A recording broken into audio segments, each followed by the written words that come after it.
இக்கோவிலின் தல வரலாறை பார்ப்போம். தாடகை என்ற பெண் இத்தல இறைவனை நாள்தோறும் பூஜித்து வந்தாள். ஒரு நாள் சிவனுக்கு மாலை சாத்தும் போது அவளது மேலாடை நழுவியது. ஆடையை ஒரு கையால் பற்றி கொண்டு மாலையை சாத்த முடியாமல் அப்பெண் வருந்தினாள். அப்போது இறைவன் அந்த பெண்ணுக்காக இறங்கி தன் தலையை சற்று சாய்த்து கொடுத்தார். மங்கையும் மாலையை அணிவித்து விட்டு மகிழ்ச்சியுடன் வணங்கி சென்றார். அன்று முதல் சிவலிங்க திருமேனி சாய்ந்தே இருந்தது. அப்போது இந்த கோவிலில் சோழ மன்னனின் திருப்பணி நடந்து கொண்டிருந்தது. சிவன் தலை சாய்ந்திருக்கும் செய்தியை மன்னன் கேள்விப்பட்டான்.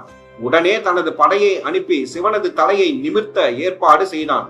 யானைகளை சிவலிங்கத்தோடு சேர்த்து கயிற்றால் கட்டி இழுத்தனர். ஆனால் முடியவில்லை. மனம் வருந்தினான் மன்னன். 63 நாயன்மார்களில் ஒருவரான குங்குளிய கலைய நாயனார் இத்தல சிவனை வழிபட வந்திருந்தார். அவருக்கும் இந்த செய்தி எட்டியது.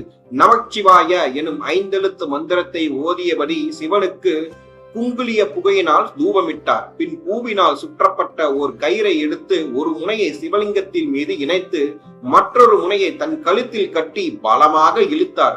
கயிறு இறுகியதால் இவரது உயிர் போகும் நிலை ஏற்பட்டது. ஆனால் நாயனார் கவலைப்படவில்லை.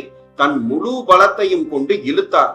இவரது அன்புக்கு கட்டுப்பட்டார் சிவன். மேலும் நாயனாரை இறைவன் சோதிக்க விரும்பவில்லை. சிவலிங்கம் நேரானது. குங்குளிய கலையனாரின் பக்தியையும் இறைவனிடம் கொண்ட அன்பையும் கண்ட மன்னன் மகிழ்ந்தான். நாயனாருக்கு பல பரிசுகள் கொடுத்து கௌரவப்படுத்தினான். இக்கோவிலின் மூலவர் அருணஜடேஸ்வரர், சஞ்சடையப்பர், தாளவனேஸ்வரர், தாயார் பெரிய நாயகி, தலவிருச்சம் பனைமரம், தீர்த்தம் பிரம்ம தீர்த்தம், புராண பெயர் தாடகை ஈச்சரம், இப்போது இருக்கும் பெயர் திருப்பனந்தாள்.